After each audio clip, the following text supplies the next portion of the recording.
Assalamu alaikum. Welcome to lecture number 9 of thermodynamics. The key objective of today's lectures are examine the moving boundary work or PDV work commonly encountered in reciprocating devices such as automotive engines and compressors. जो पहला objective है उसमें moving boundary work या फिर pressure volume work जो कि commonly thermodynamics में हम यूज़ करते हैं रेसिप्रोकेटिंग डिवाइसेस के केस में, जैसे आपके ऑटोमोटिव के इंजन होते हैं, कंप्रेसर के इंजन होते हैं, तो उसको हम कवर करेंगे। सेकंड जो ऑब्जेक्टिव है, identify the first law of thermodynamics as simply a statement of the conservation of energy principle for closed और fixed mass system. Fixed mass system वो होते हैं जिनमें हम एक सर्टेन अमाउंट ऑफ मैस को लेते हैं, उसके ऊपर अपना ऑपरेशन करते हैं और उसके बाद नए चार्ज को इन किया जाता है, उस चार्ज को आउट किया जाता है। इसमें कंटिन्यूस चेंज ऑफ चार्ज नहीं होता, बल्कि एक स्पेसिफिक अमाउंट ऑफ चार्ज को लिया जाता है, उसके ऊपर ऑपरेशन करके उसके बाद नए चार्ज के ऊपर ऑपरेशन किया जाता है। तो इसके ऊपर फर्स्ट लॉ ऑफ थर्मोडायनामिक्स को देखेंगे कि किस तरह से कंजर्वेशन ऑफ एनर्जी के प्रिंसिपल को ये फुलफिल करता है। थर्ड जो ऑब्जेक्टिव है उसमें develop the general energy balance apply to close system. जो हमारे क्लोज सिस्टम होंगे इनके ऊपर हम एनर्जी बैलेंस को जो है वो डेवलप करेंगे। एनर्जी बैलेंस की डिफरेंट इक्वेशंस होती हैं, उन इक्वेशंस को ड्राइव करेंगे डिफरेंट तरह की जो हमारे सिस्टम्स हैं, क्लोज सिस्टम्स हैं, उनके लिए। उसके बाद define the specific heat at constant volume and specific heat at constant pressure. ये जो फोर्थ ऑब्जेक्टिव है, फोर्थ और इससे ऑनवर्ड जितने भी हमारे ऑब्जेक्टिव हैं इनको हम इससे नेक्स्ट लेक्चर जो कि लेक्चर नंबर 10 है उसमें कवर करेंगे और ये वो इसी की कंटिन्यूशन होगा। Relate the specific heats to calculation of the change in internal energy and enthalpy of ideal gases. उसके बाद जो सेकंड लास्ट हमारा ऑब्जेक्टिव है वो describe incompressible substances and determine the changes in their internal energy and enthalpy. Last वाला जो objective है उसमें solve energy balance problem for closed system that involve heat and work interactions for general pure substances, ideal gases and incompressible substances. So starting with first objective of the lecture, that is moving boundary work. इस चीज moving boundary work को समझने से पहले हमें boundary और उसकी movement के हवाले से आइडिया होना चाहिए। इसको शो करने के लिए ये जो फिगर 4.1 है इसमें ये सिलेंडर की वॉल्स हैं और इसके अंदर एक पिस्टन को फिक्स किया गया है और जो हमारा सिस्टम है वो एक गैस है। अब ये जो डॉटेड रेड लाइन है ये आपकी बाउंड्री है सिस्टम की, जो कि सिस्टम को सेपरेट कर रही है आपकी सराउंडिंग से। इसके अलावा गैस के अलावा जितनी भी चीज़ें हैं ये आपकी सराउंडिंग कहलाएंगी। ये पिस्टन है और पिस्टन की टू एंड फ्रो मूवमेंट है, अपवर्ड और डाउनवर्ड मूवमेंट है। तो ये हमारा वो सिस्टम है जिसको हम इनकॉर्पोरेट करेंगे और इसी के अकॉर्डिंगली इसको स्टडी करेंगे। अब जब ये पिस्टन आपका अपवर्ड मूव करता है तो ये जो आपकी लाइन है ये भी ऊपर ही ट्रैवल करती है, जैसा कि इस डायग्राम में शो किया गया है। जब ये पिस्टन नीचे की तरफ मूव करेगा तो आपकी ये जो डॉटेड लाइन या बाउंड्री है ये भी नीचे की तरफ ही मूव करेगी, इसलिए इसको मूविंग बाउंड्री वर्क कहा जाता है, मूविंग बाउंड्री कहा जाता है। और ये जो काम करती है ये गैस या इसके ऊपर जो काम किया जाता है, ये जो सिस्टम है, इस सिस्टम अगर आपका काम करके दे रहा है या फिर आप सिस्टम के ऊपर अगर कोई इनपुट काम आप दे रहे हैं तो वो आपका क्या कहलाएगा, मूविंग बाउंड्री वर्क कहलाएगा। इसको पीडीवी वर्क भी कहा जाता है। The expansion and compression work in a piston cylinder device is called moving boundary work. जब आप इसको डाउनवर्ड मूव करेंगे तो आपकी गैस जो है वो कंप्रेस होगी, इसका वॉल्यूम जो है वो कम होता जाएगा। अगर आपका पिस्टन अपवर्ड मूव कर रहा होगा तो गैस का वॉल्यूम बढ़ेगा, इसको एक्सपेंशन कहते हैं। अब जैसे अगर हमारी पहली स्टेट ये डॉटेड लाइन रेड है और उसके बाद एक्सपेंशन हुई है, एक्सपेंशन होने के नतीजे में आपका जो पिस्टन है वो ऊपर की तरफ ट्रेवल करेगा। ट्रेवल करने के बाद आपकी ये फाइनल पोजीशन है, तो final position minus initial position का जो डिस्टेंस आएगा वो उसको हमने डी एस के साथ शो किया। और आपका जो पिस्टन है उसका क्रॉस सेक्शन एरिया ए है। आपका जो प्रेशर पी लग रहा है पिस्टन के ऊपर वो अपवर्ड लग रहा है और उसके अकॉर्डिंगली ही आपकी एक फोर्स अपवर्ड लगेगी। अब हमारा जो चेंज इन बाउंड्री वर्क है, जब हम इन दोनों को काउंट करेंगे, फर्स्ट स्टेट और सेकंड स्टेट को, तो आपके पास चेंज इन बाउंड्री वर्क आएगा, that is equal to F force और डिस्टेंस, चेंज इन डिस्टेंस और डिस्प्लेसमेंट। तो इसको फर्दर हम as pressure is equal to F over A, उसी को रीअरेंज करेंगे तो हमारे पास force that is equal to P A D S. A आपका एरिया है, डी एस आपका ये डिस्टेंस है। तो आपके पास ए को जब आप डी एस के साथ मल्टीप्लाई करेंगे तो आपके पास चेंज इन वॉल्यूम बनेगा, क्योंकि आपकी एक एरिया और एक डायमेंशन जब मल्टीप्लाई होती हैं तो आपके पास वॉल्यूम बनता है, नेट वॉल्यूम। तो इस लिहाज से आपके पास ये दोनों मिलके डी वी बनाएंगे, तो पी डी वी आपके पास आ गया। अब अगर आप इसको बाउंड्री वर्क को होल कंसिडर करना चाहेंगे तो उस वक्त आपको इंटीग्रेट करना पड़ेगा। जब आप इंटीग्रेट करते हैं तो ये आपका जो डेल्टा का साइन है वो इंटीग्रेशन के साथ खत्म हो जाता है, और राइट साइड पे आपके इंटेग्रल जो है वो पी डी वी का इंटेग्रल आ जाता है, और उसकी जो लिमिट्स हैं वो 1 to 2 आती हैं, अपर लिमिट 2 और लोअर लिमिट 1 आ जाती है। इसी से एसोसिएटेड एक प्रोसेस होता है जिसको हम क्वासी इक्विलिब्रियम कहते हैं। क्वासी इक्विलिब्रियम बेसिकली प्रोसेस है जिसके दरमियान आपका सिस्टम जो है वो हर पॉइंट के ऊपर इक्विलिब्रियम में रहता है। यानी अगर आप पहली स्टेट के ऊपर बात कर रहे होंगे तो सिस्टम आपका इक्विलिब्रियम में होगा, ना तो कोई चीज़ सराउंडिंग से आप इनटेक ले रहे होंगे और ना ही आपके सिस्टम से कोई चीज़ सराउंडिंग की तरफ जा रही होगी। सेम इसी तरह सेकंड स्टेट के ऊपर आएंगे तो वो भी आपका क्वासी इक्विलिब्रियम में होगा। तो क्वासी इक्विलिब्रियम जो है वो स्टेट है जिसमें आपका सिस्टम जो है वो हर टाइम इक्विलिब्रियम में रहता है। तो W B is positive for expansion. जब भी आपका एक्सपेंशन का वर्क होगा तो आपका बाउंड्री वर्क जो है वो पॉजिटिव होगा, और कंप्रेशन के केस में डब्ल्यू बी आपका नेगेटिव होता है। इसको हम इस तरह से भी ले सकते हैं कि आपका जो work done by the system है वो हमेशा ही पॉजिटिव होगा, और work done on the system जो है उसको हम नेगेटिव काउंट करेंगे। अब स्टार्ट करते हैं जी कि आपके पास पिस्टन जो है वो हॉरिजॉन्टल पोजीशन पे है, और उसकी जो इनिशियल स्टेट है वो 1 स्टेट है। अब आपका पिस्टन एक्सपैंड करना शुरू करता है, उसमें प्रेशर एक अप्लाई होता है पिस्टन के स्पेस के ऊपर, और उसमें एक्सपेंशन आनी शुरू हो जाती है। एक्सपेंशन का मतलब वो राइट साइड पर मूव करना शुरू कर देता है। और जैसे जैसे पिस्टन आपका राइट साइड पर मूव करेगा आपका वॉल्यूम जो है वो इंक्रीज करता जाएगा, और ये प्रेशर जो है वो आपका डिक्रीज करता जाएगा। इसको हमने पी वी डायग्राम से शो किया है। पी वी डायग्राम जो प्लॉट की है इसमें प्रेशर आपका कंटिन्यूसली ड्रॉप हो रहा है और जो आपका वॉल्यूम है वो कंटिन्यूसली इंक्रीज हो रहा है। तो V2 is greater than V1 and P2 is less than P1। System ने स्टेट 1 से स्टेट 2 तक पहुंचने के लिए जो पाथ फॉलो किया है उसको हम प्रोसेस पाथ कहते हैं। 1 के ऊपर स्टेट 1 कहलाती है, 2 के ऊपर जो आपके वेरिएबल्स होते हैं थर्मोडायनामिक वेरिएबल्स होते हैं, इनकी जो वैल्यूज होती हैं जो 2 के ऊपर दोनों एग्जिस्ट करेंगी उनको आप स्टेट 2 का नाम देंगे। अब ये प्रोसेस पाथ के ऊपर डिपेंड करता है कि आपका कितना वर्क है जो हमने अचीव किया है, आपके सिस्टम ने आपको आउटपुट दी है एक्सपेंशन में, या आपने सिस्टम के ऊपर इनपुट दी है कंप्रेशन के केस में। तो बेसिकली वो हम इससे नेक्स्ट वाली ये जो फिगर है इसके अंदर बड़ी डिटेल के साथ इंशाल्लाह डिस्कस करेंगे। उससे पहले कि आपका प्रेशर और वॉल्यूम किस तरह से इस डायग्राम को रिलेट किस तरह से प्रेशर और वॉल्यूम वर्क के साथ किया जाता है या बाउंड्री वर्क के साथ किया जाता है। The area under the process curve on PV diagram represents the boundary work. तो जब भी आपने बाउंड्री वर्क निकालना है तो जो PV डायग्राम आपकी प्लॉट हुई है प्रोसेस के पाथ जब आप प्लॉट कर देते हैं तो इसको प्रोसेस कहा जाता है। तो इस प्रोसेस के नतीजे में आपकी जो PV डायग्राम होगी इसके अंदर जितना भी एरिया होगा वो आपका क्या कहलाएगा जी, वो आपका बाउंड्री वर्क कहलाएगा। तो area that is equal to A integral of DA, यानी ये जो आपका दरम्यान वाला एरिया है। हमने एक छोटा सा सेगमेंट लिया और उस सेगमेंट की 2 डायमेंशन आएंगी, एक DV आएगी जी और एक आपके पास प्रेशर P आएगा।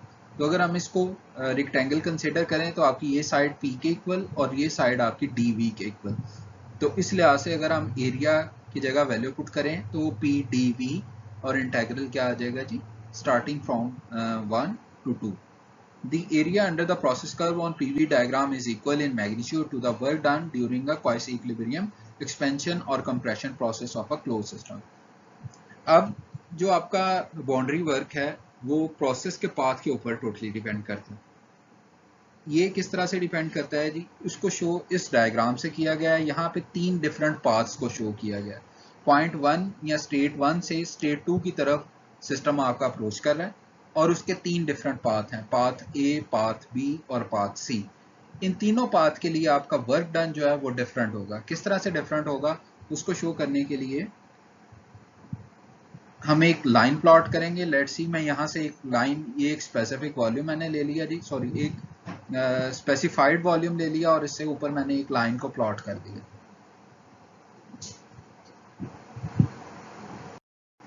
ये मैंने लाइन प्लॉट की, ड्रॉ की, और इसके बाद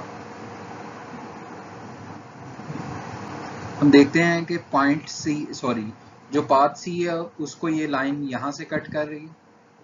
सेम इसी तरह से जो पाथ बी है उसको लाइन तकरीबन यहाँ से कट कर रही है और पाथ ए को लाइन यहाँ से कट कर रही है। अब ये तीनों पॉइंट्स के ऊपर आपका जो प्रेशर है वो डिफरेंट है। तो चूंकि आपका जो वो प्रेशर वॉल्यूम वर्क होता है वो दो चीज़ों की प्रोडक्ट होता है। एक तो वॉल्यूम आपका वही रह रहा है तीनों केसेस में, लेकिन आपका प्रेशर चेंज हो रहा है। तो जब आप कम प्रेशर को उसी वॉल्यूम के साथ मल्टीप्लाई करेंगे तो आपके पास रिजल्टेंटली वर्क भी कम आएगा। जब आप दरमियाने प्रेशर को इसी वॉल्यूम के साथ मल्टीप्लाई करेंगे तो आपके पास वर्क जो है वो इंटरमीडिएट या दरमियाना आएगा। जब आप ज़्यादा प्रेशर को उसी वॉल्यूम के साथ मल्टीप्लाई करेंगे तो आपके पास वर्क भी ज़्यादा आएगा। तो इससे हमें ये पता चलता है कि आपके पास जो वर्क है वो डिपेंड कर रहा है कि आपका पाथ कौन सा चूज होता है। अगर आपका पाथ ए चूज होगा तो उसके लिए डिफरेंट वर्क है, पाथ बी चूज होगा तो उसके लिए डिफरेंट है, पाथ सी चूज होगा तो उसके लिए डिफरेंट वर्क है। अब इससे नेक्स्ट चलते हैं। अगर हमारा साइकिल हो तो साइकिल के प्रोसेस में क्या होता है। साइकिल, थर्मोडायनेमिक साइकिल तब अचीव होता है जब आपकी फाइनल स्टेट जो है वो इनिशियल स्टेट के साथ मीट कर जाए। तो इस लिहाज से अगर हम देखें तो आपका पॉइंट ए से अगर कोई चीज़ वन से स्टार्ट होती है, स्टेट 1 से, तो वो मूव करना शुरू होगी और स्टेट 2 के ऊपर आएगी।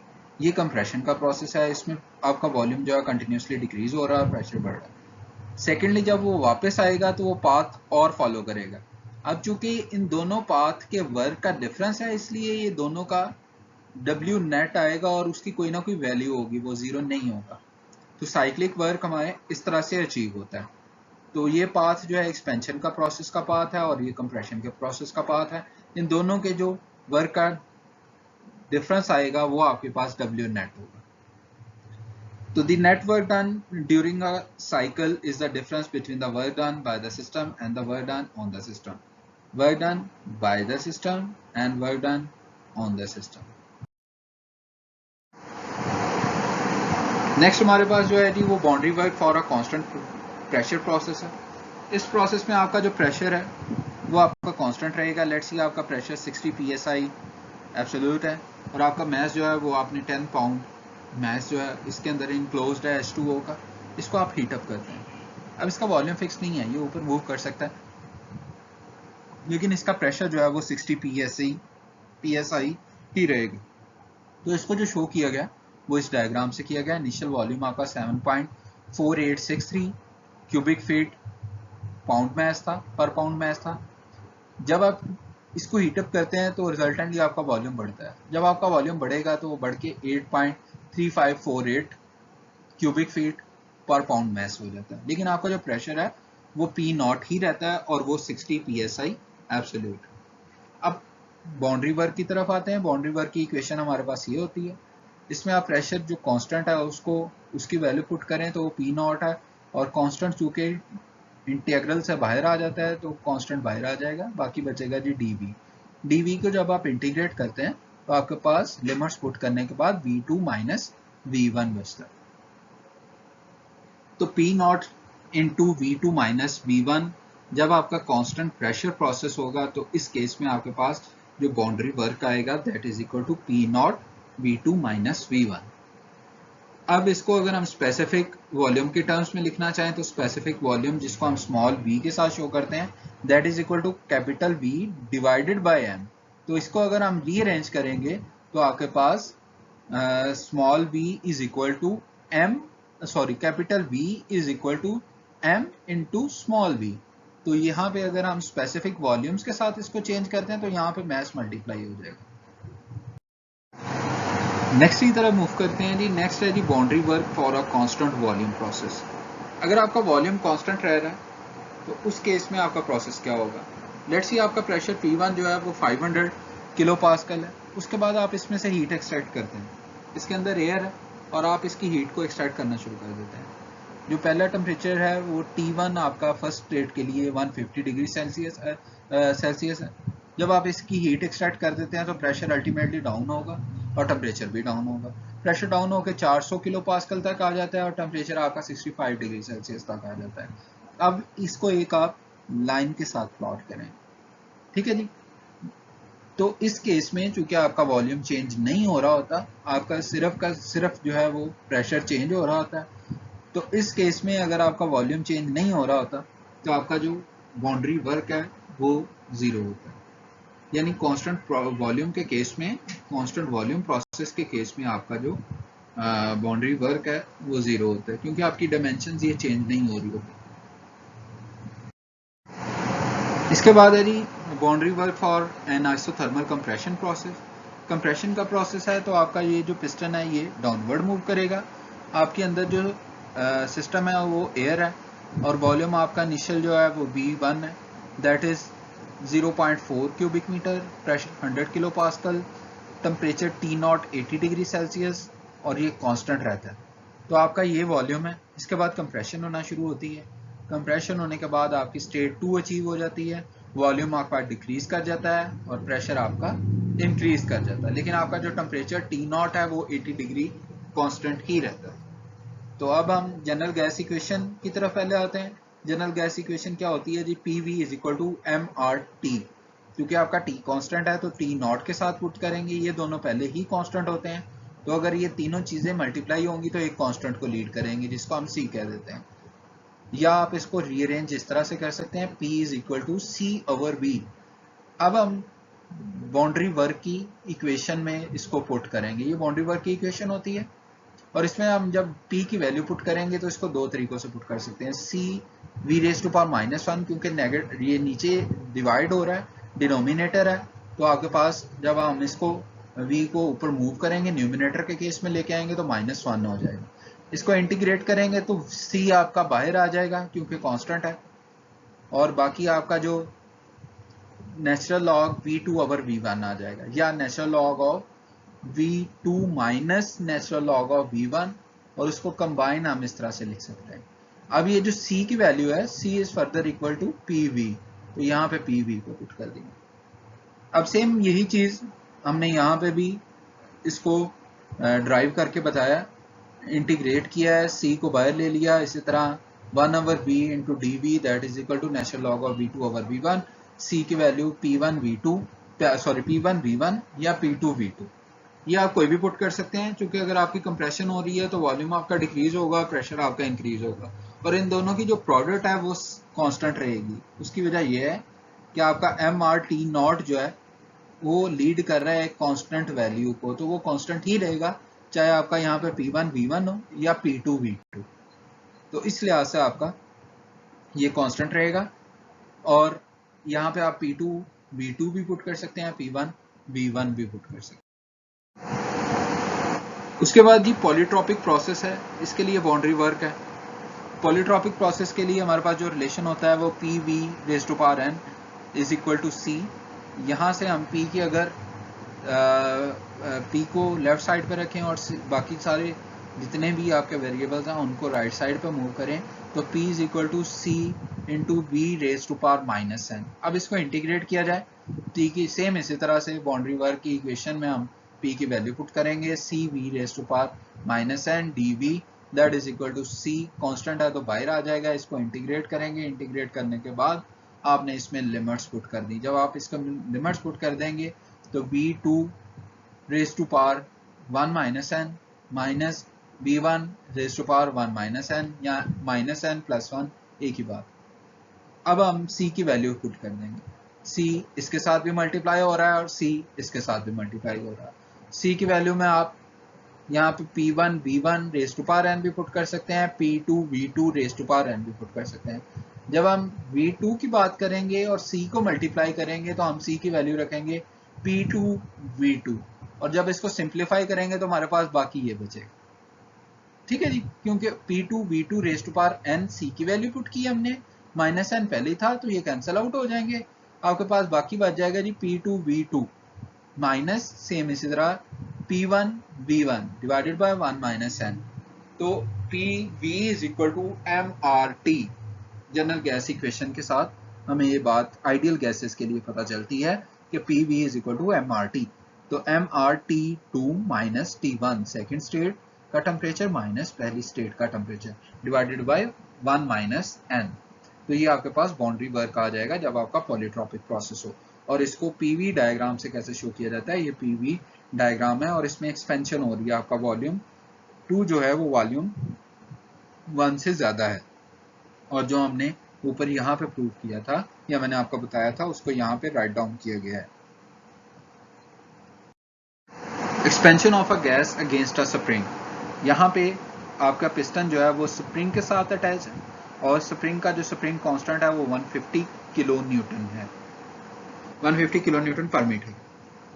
एरिया पिस्टन का 0.25 square metre, P1 is equal to 200 kilopascals and V1 is equal to 0.05 cubic meter, and we are going to supply the heat to the system. When we are going to supply the heat to the system, the spring is constant, so the system wants to expand itself.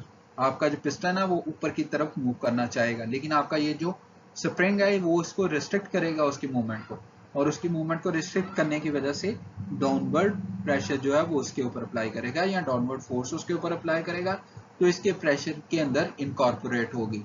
और इसको PV diagram से हम कैसे show कर सकते हैं कि आपका जो वॉल्यूम है V1 वो वॉल्यूम आपका let's say 0.05 square cubic metre है इनिशियल वॉल्यूम। जब आप इसको हीट करना शुरू करते हैं और इसका फाइनल वॉल्यूम 0.1 क्यूबिक मीटर हो जाता है, और इस दौरान चूंकि आपका जो स्प्रिंग है 150 किलो न्यूटन पर मीटर वो आपको नीचे की तरफ डाउनवर्ड फोर्स अप्लाई कर रहा है और रिजल्टेंटली आपके सिस्टम का प्रेशर बढ़ेगा। तो इसमें आपकी एक स्ट्रेट लाइन आएगी। स्ट्रेट लाइन क्या होगी जी, दोनों चीजें ही इंक्रीजिंग में आएंगी, प्रेशर और वॉल्यूम। किस केस में, जब आप expansion of a gas against a spring को काउंट करेंगे। इसके बाद हमारा जो टॉपिक है वो energy balances for close system है। सबसे पहले energy balances for any system under going any process. जब भी आप कोई भी प्रोसेस किसी भी सिस्टम के ऊपर करेंगे तो आपकी एनर्जी इन हो रही होंगी और एनर्जी आउट भी हो रही होंगी। तो इन दोनों का जो डिफरेंस है उसको आप net energy transfer by heat, work and mass. अगर आपने किसी भी सिस्टम के अंदर हीट ऐड करनी है या उसमें से एक्सट्रैक्ट करनी है तो आपकी कोई ना कोई एनर्जी ऐड होगी या एनर्जी कम होगी उस सिस्टम। सेम इस तरह अगर आप किसी सिस्टम के ऊपर कोई काम करते हैं तो उसकी एनर्जी बढ़ती है, अगर आप उससे कोई काम लेते हैं तो सिस्टम की एनर्जी रिजल्टेंटली कम होती है। सेम इस तरह से अगर आप मैस को इंट्रोड्यूस करवाते हैं किसी भी सिस्टम के अंदर तो उसकी capability to do the work या एनर्जी जो है वो बढ़ जाती है, और सेम इस तरह से मैस को एक्सट्रैक्ट करेंगे तो एनर्जी कम हो जाएगी। तो E in minus E out is basically net energy transfer by heat, work and mass, and that is equal to difference of system energy of the system, change in internal kinetic potential and extra energies। Internal energy, kinetic energy, potential energy और इस तरह की जितनी भी associated energies आपके system के साथ होती हैं उनकी चेंज में ये कन्वर्ट होती है। आपकी जितनी भी एनर्जी हो, नेट एनर्जी ट्रांसफर, वो सिस्टम की एनर्जी की चेंज के अंदर इनकॉर्पोरेट होती हैं। अगर आप इसको रेट की टर्म में लिखना चाहें तो आप dt के साथ डिवाइड कर देंगे एनर्जी इन का रेट माइनस एनर्जी आउट का rate, that is equal to D E system divided by dt, यानी derivative of energy of the system with respect to time। तो rate of change of internal energy, kinetic or potential energy, that is in the form of rate, energy balance in the form of rate। The total quantities are related to the quantities per unit time। per unit time के साथ किस तरह से relate करती हैं, आपका जो Q dot है या heat का जो rate है वो किसके इक्वल होता है, वो आपका Q over delta T के इक्वल होता है। तो अगर आप इसको रीअरेंज करें Q is equal to Q dot D T multiplied by delta T. Same इस तरह से वर्क के लिए W dot multiplied by delta T, और चेंज इन एनर्जी के लिए आपकी ये वैल्यू आ जाएगी, और मल्टीप्लाई आप क्या करेंगे जी, किसके साथ, dt के साथ। Energy balance per unit mass, अगर आप पर यूनिट मास के साथ डिवाइड कर देंगे तो आपके पास स्पेसिफिक एनर्जीज आ जाएंगी।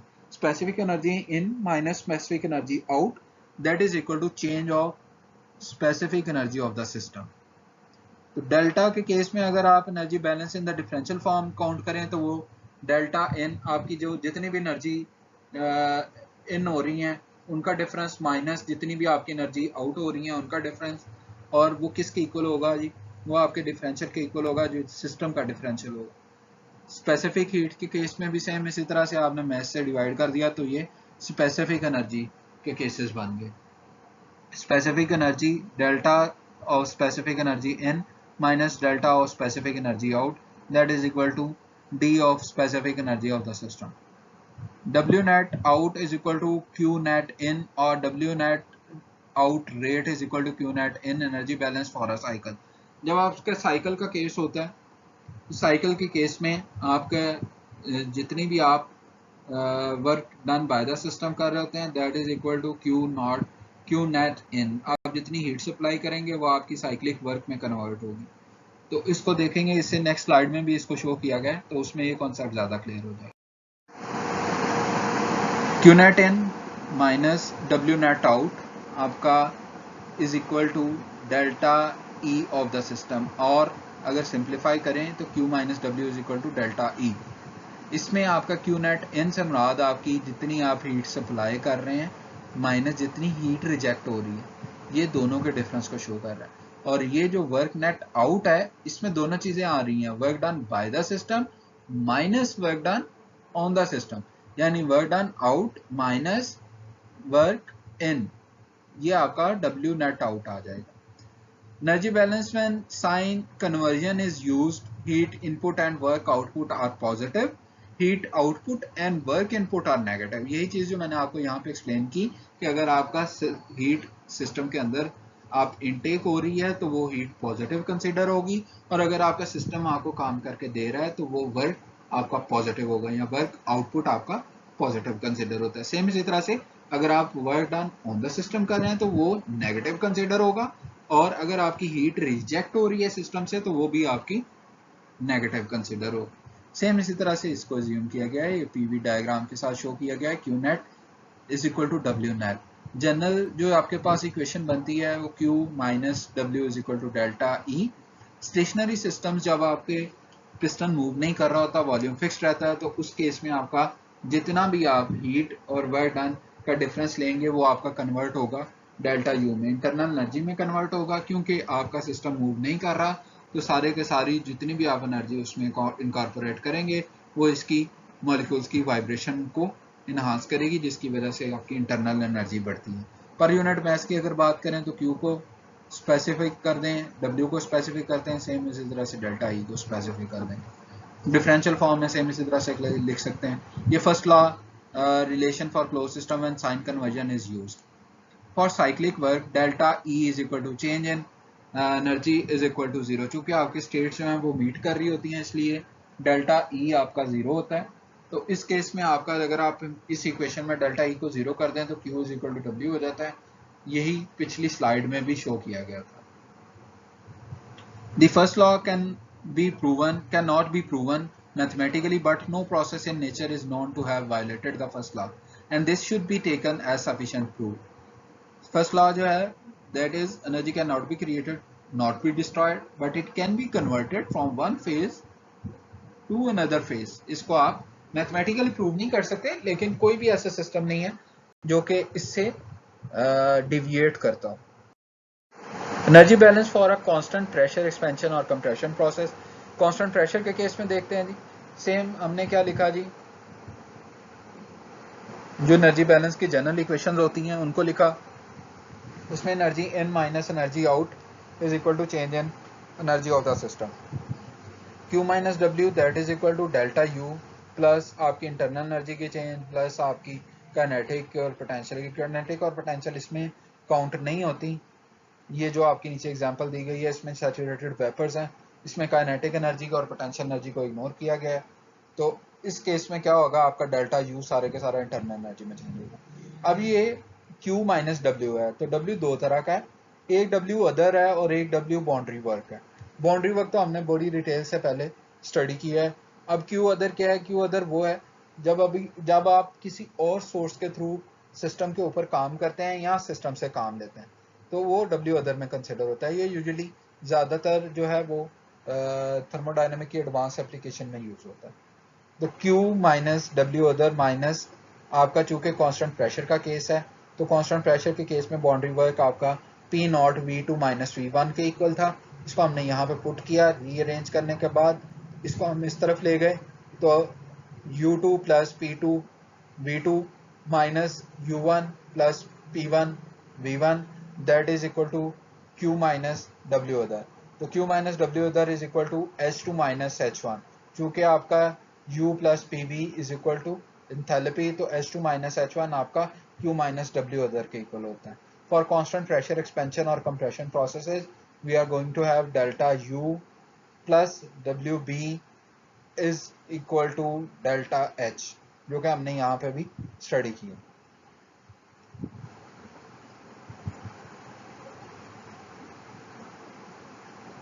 इसके बाद हम जो है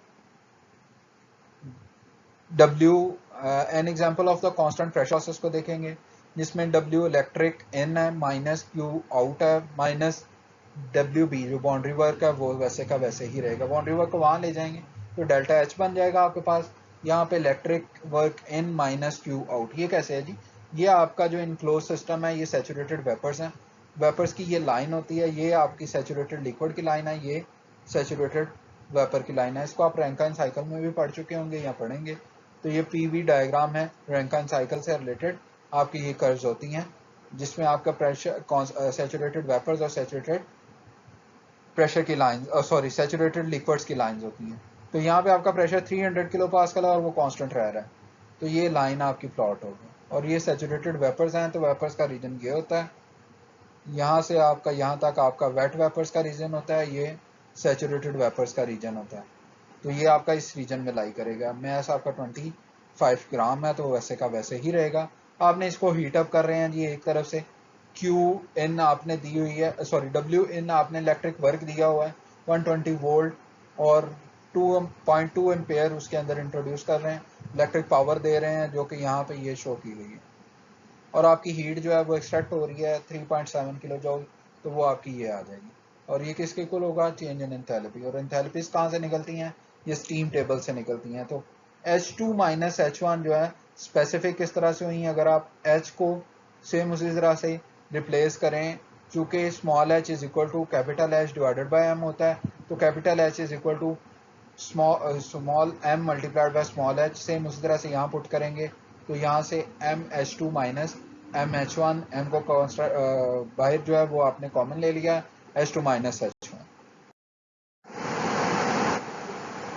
ये जो आपका रिलेशन है ये सिर्फ उस वक्त आपका होल्ड करेगा जब आपका प्रेशर जो है वो कांस्टेंट रहेगा। अगर आपका प्रेशर कांस्टेंट नहीं रहेगा तो ये वाला रिलेशन आपका जो delta U plus W B is equal to delta H था, ये होल्ड नहीं करेगा जब आपका प्रेशर कांस्टेंट है। अगर आपका वैक्यूम का केस है, लेट्स सी अगर आपका ये जो पिस्टन है वो वैक्यूम की तरफ जा रहा है, तो ये एक ही दफा से रैपिडली मूव करेगा, क्योंकि यहाँ कुछ ना कुछ हाई प्रेशर होगा और यहाँ पे तो प्रेशर बिल्कुल जीरो है, तो ये फौरन मूव कर जाएगा। आप इसको हीट अगर देंगे तो इस केस में चूंकि आपका काम कोई नहीं हुआ, वैक्यूम के केस में कोई काम नहीं होता, फ्रिक्शन आपकी जीरो होती है, फ्रिक्शन लेस आपका वर्क कोई भी नहीं एज्यूम हो रहा होता, तो इस केस में आपका प्रेशर भी जीरो होता है, वर्क डन भी जीरो होता है। चूंकि जो वर्क है वो P dV के इक्वल होता है, अगर आपका प्रेशर जीरो रहेगा तो आपका वर्क जो है वो भी जीरो होगा।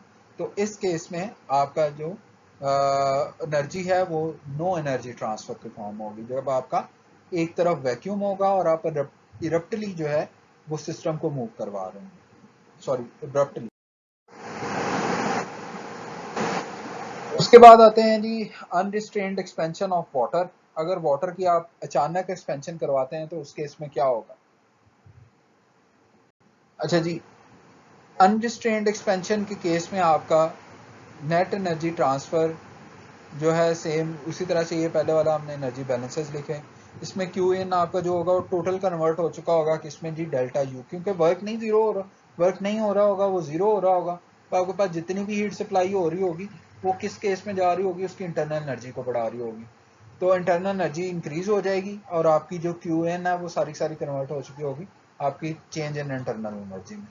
अब आते हैं जी थ्रॉटलिंग प्रोसेस की तरफ। थ्रॉटलिंग प्रोसेस, आप अचानक से किसी वैक्यूएटेड स्पेस में अगर इसको मूव करवा दें, ये पार्टीशन हमने शो की हुई है, यहाँ पे आपका एक स्पेसिफिक प्रेशर के ऊपर H2O को आपने कैरी किया हुआ और इसका 25 डिग्री सेल्सियस टेम्परेचर है, आप क्यू इन देते हैं और उसके बाद आप इसको अचानक इसके अंदर जो है वो मूव करवा देते हैं, तो रिजल्टेंटली क्या होगा कि आप जैसे ही वैक्यूएटेड स्पेस में मूव करवाएंगे तो आपका प्रेशर अचानक से ड्रॉप होगा और ये लाइन फॉलो होगी। इस लाइन को थ्रॉटलिंग की लाइन कहा जाता है या आइसो एंथैल्पी की लाइन कहा जाता है, यानी इसके अंदर एंथैल्पी आपकी कांस्टेंट रहती है, इसको थ्रॉटलिंग प्रोसेस भी कहते हैं और आइसो एंथैल्पिक प्रोसेस भी कहते हैं।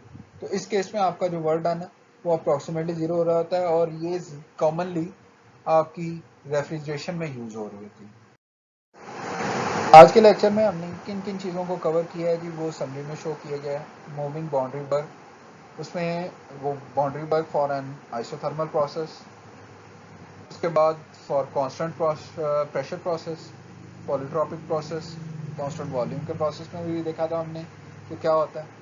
उसके बाद एनर्जी बैलेंसेस देखी हैं हमने, डिफरेंट जो सिस्टम्स हैं, फ्लो सिस्टम है, उनकी एनर्जी बैलेंसेस को हमने स्टडी किया। Thank you very much for this lecture and we will meet in lecture number 10. So